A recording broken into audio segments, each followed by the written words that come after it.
Blessings and welcome back to MMA Jamming with the Mighty Kyle Chin.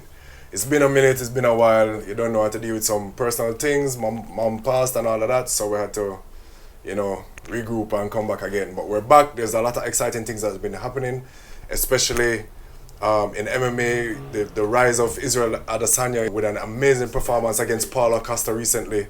To see what he was able to do was incredible, and it brings us to something that I kind of want to talk about today, which is star power. What makes a superstar?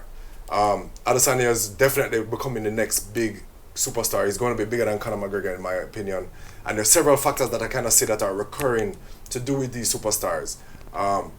Whether it be showboating, whether it be style, whether it be personality, whether it be the kind of internet presence or social media presence afterwards, or how well they speak in interviews, press conferences, and so on. And then you have guys who are like GSP, who really it was all about performance, and for some reason people just loved him even though he wasn't into creating beef or anything like that. And even sometimes he had a boring style, but people still love GSP to death. Same thing with man like Khabib. What is it about Khabib that makes him so, appealing to people? And then you have man like Khamzat Chimaev coming out of the woodworks now, who is going to be the next big superstar from that side of the world.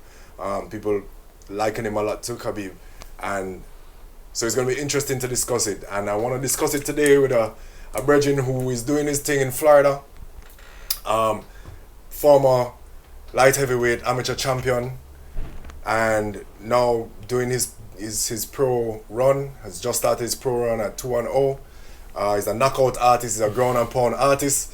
So we're going to talk to Val the Animal. And that kind of brings me to what I wanted to talk about today, which was this whole idea of what makes an MMA superstar or sports superstar, especially in combat sports where it's a little different because people are actually fighting each other. Yeah. So trash talk can be real. Yeah, it's personal. It gets personal. Yeah. I mean, and we're talking about Israel Adesanya and Paulo Costa recently, which was, some people messaged me and said that they were disappointed with the fight, but I was not disappointed at all. First of all, I expected it. I expected more. Right, Not that's what you were saying. ended in the you were second surprised round. that Costa didn't come forward, he didn't wrestle. Yeah, and Paulo Costa is a black belt too. Yeah. So I wasn't expecting the fight to end the way it ended. I didn't expect Paulo Costa to get TKO like that, but at the same time, you should be taking a guy like that serious. That guy has over 100 fights. Yeah, I watched all of his kickboxing fights. This guy is not something to play with. So instead of you sitting there making videos, and so you should be training, really studying him. So this whole time he's trying to get into Israel's head. He feeds off that. Yeah. Yeah, which is what we're learning now. He love it. Like the man is a proclaimed troll. Like he self-proclaimed troll. There's something that he do, you know what I mean? And it's funny because everybody talking about, Costa not coming forward. But if he had come forward any more aggressively than he did, because he tried, but Israel was just never there. Yeah, he was never there. Never there. And he was lighting up the legs, as you saw. He's just really a master of using his distance and his length and really, switching it up. And I mean, but he wasn't checking those kicks either, because he was planted on his front feet. Well, if you would notice, what Israel would do was make small steps, and he would catch Costa in movement. Yeah. You know what I mean? So it's a lot harder to lift your leg to check because you're still stepping. So he would switch his legs, he would come back, he would take a step to the side, and then as Costa, or he would feint. What was interesting to me is that Costa wasn't fainting a lot. No, because he's so used to moving forward, throwing shots. Right. Yeah. But Israel was just in his head, he was just too. And that's the thing, he won within the first couple seconds. He had control of the fight. I thought that was going to go at least round 4. Not in the second round. No, man. TKO too. Just sweet like that. And he got mounted too. I'm like, oh my God. Yeah, man. So I'm like, yeah, man. Yeah. And then, so speaking about the whole idea of superstar and a sports superstar, in your opinion, what makes a sports superstar, a fighting, an MMA superstar? In my opinion, yeah. You just gotta be true to yourself and know where you're coming from and know what you're fighting for. Not just for the media and the hype. You just gotta know what you're fighting for. Like me, I know what I'm fighting for. You know what I'm saying? So most fighters don't do that. They just do it just to do it. Like Israel, he's from what? Nigeria. So I'm pretty sure he's never had it easy all his life. So I know he's might be this and that, but I'm pretty sure he's fighting for like his family and all that stuff. But for me, you know, as a fighter, I just stay true to myself all the time. I never once get up and say I'm better than this guy, I'm more badder and tougher. No, it's fighting. You know what I'm saying? Wrong move, you get caught. So I would try to stay humble and try to learn as much as I can for the fight or the camp, or try to study as much. So do you do any trash talking, engage in the trash talking? You do your any trolling, anything like that? No, I don't do trolling. A few guys try to troll me, but I don't feed into that. You know what I'm saying? Like, I don't have time for that. You know what I'm saying? Like, the trash talking, I'm like, man, we can do all the talking in the cage. We can do all that talking in the cage. You know, everybody has a plan till they get punched in the face. The old classical Mike Tyson. Yeah. I think the trash talking for me takes away from your game. It does. You know what I'm saying? If you're over here focusing on thinking about what to say to this guy, he's over here training. He's over there. But it's so funny because you look at a man like Conor, you look at a man like Israel, you look at a man like Colby. Them man, it don't affect them. As a matter of fact, some will say that they kind of, it helps to fuel them. And they know that they're getting into the person's head. Like Muhammad Ali back in the day, like he knew exactly what he was doing. You know, he knew exactly how he could toy with it and how that would help him. And some are just better at it. So I mean, those guys are the top of the line. They're top of the food chain. Yeah. Talk about like just knowing, and them always quick. They're always able to come back with something. But then you have legitimate superstars like George St. Pierre, who never trash talked. Yep, very respectable. Yeah. Like it's amazing to me, and I go back to what you're saying still, just about staying true to yourself, because people could respect that this is who this guy is. This is just him. This is just him. Him talk, you can't understand that damn thing the man I say. When he messed up Quebec accent. As we were saying, man like GSP have something where they're not about the trash talk. They do the talking in the cage, like you say. And he was consistently winning. People love a winner. And people love people who lose and come back and win again. But then you have man like Khabib now, the undefeated guy. Everybody loves an undefeated fighter. But the funny thing is, with undefeated fighters, there's always maybe a good percentage of the crowd who wants to see them lose. Like Floyd Mayweather, for instance. You know what? Floyd went from Pretty Boy Floyd to Money Mayweather. What do you think made that difference? Them win. I guess it's the winning. Them win. They win, but sometimes I win beat up people too. Man, they look like they're a fool. So that means, alright, so we know that they have to have the skills. So for the superstars, they have to have the skills. They don't necessarily have to be a trash talker. This is what we're noticing. Here's the trend, because you have a man like Hamzat now. Attitude. When you look at man like Cowboy lose the whole heap. Man like Justin Gaethje used to lose the whole heap. The people are attracted to people who them have that fighting spirit, like them wall go in there and throw and be in battles. People loved Paulo Costa because of the way he fought. That aggressive nature, that come forward, not letting anybody off, not afraid to get hit. Same thing with Justin Gaethje. But Justin Gaethje has reached that new level now, like he's surpassed and he's now he's fighting more smarter. Yeah. And then, but that performance, the level of his performance has gone up even more. Enough people never used to like Khabib's style. Because he didn't want to stand and strike. They would say it's boring. But I enjoy it. I think people are starting to enjoy his style now because he's so active on the ground. If you like martial arts, you want to stay boring.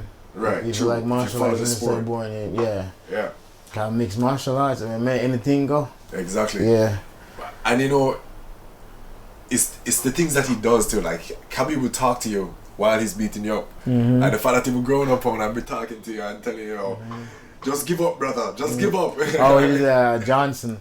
So there's that fighting spirit, but here's the element now that I noticed that is recurring with the biggest superstars out there.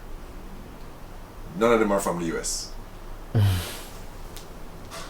It's something. So there's a situation with identity, and it seems to me like especially the people in the US are attracted to stars from outside of the US. What do you notice mean? that? So look on it now. Name the biggest stars in the UFC. You have Conor McGregor, Ireland, Khabib, Kazakhstan. Khamzat coming up now from Russia. Serbia, well, Russia. Chechnya. Mm-hmm. Chechnya, but out of Sweden. With all of the Brazilian stars, you know what I mean, the Anderson Silva's there, and Anderson Silva, one of the greatest to ever do it, One of the greats. was Future Hall of horrible Famer. outside of the cage. Like his interviews were horrible. Like you know what I mean, like. He would do a little theatrics maybe at a weigh-in, but that would you really have to dry him out like how Vitor Belfort did dry him out. Then you have, you have the British stars, but in terms of American stars, Just Engage, that's about it. and even Justin Gaethje is not a star. He's not.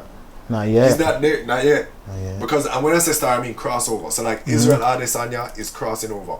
People who don't watch MMA know who he is. They message me or them call me like, yo, you know this African youth, this Nigerian youth, right? So he's making that crossover flex.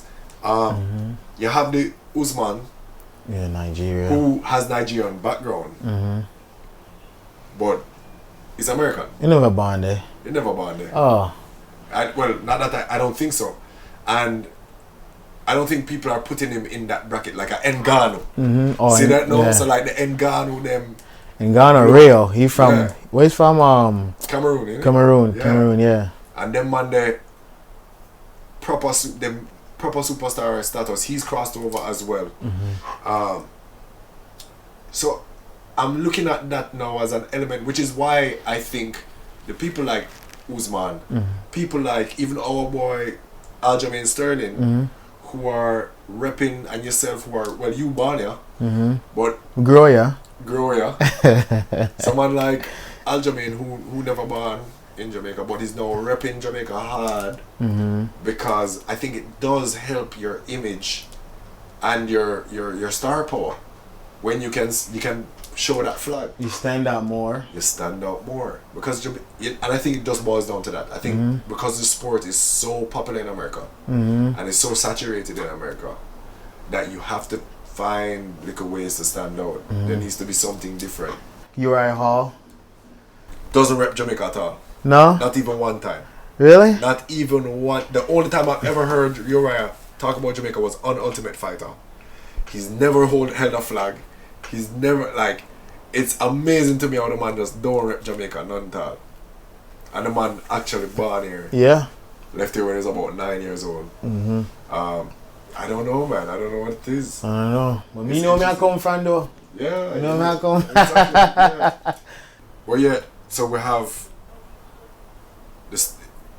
We have the hidden element now being a different country. You know what I mean, or not necessarily being American. Yeah. But then you have the other type of superstar who are the heels, the characters who try to play the mean guy, the bad guy, like Chael Sonnen, like Colby Covington, who are incidentally the only American superstars who, and it's because they're playing that bad guy role. But the bad guy role to me is very draining, man. And you see where you do to a man like Colby. He have to run away and take away himself after the last fight. He can't stand up and actually... Then chat too much and talk too much and get beat up. You get beat up now, and then him run go find a little room and type some tweets about ref stop it and all kind of foolishness. But then come fight though, he come fight. Hey, he come he's a great fighter, you know. A great fighter and come fight. But I mean, if you say you have to go so far to get fans. You just go and fight. You see, once you go out there and fight and win, and you win, people will follow you always. But this is what hurts me. I don't believe that's true. You don't believe because so? Look at our brethren, Aljamain Sterling. This weekend, there is a fight between Moraes and Corey Sanhagen. Aljamain Sterling literally just twists up Corey Sanhagen's neck in less than a minute. Yeah. Supposed to get title shot. I have no idea where Aljamain not getting the title shot. There's no explanation. Dana been running around the question. Aljamain is supposed to get the title shot. Yeah, I'm sure he can end up on a winning He's spree. also number one. He's been number one. He's been the number one in the division for a while, so he's supposed to fight the champion. But first, I don't know what it is that's holding Aljamain's star power back. Him have, to me, all of the elements, except for that.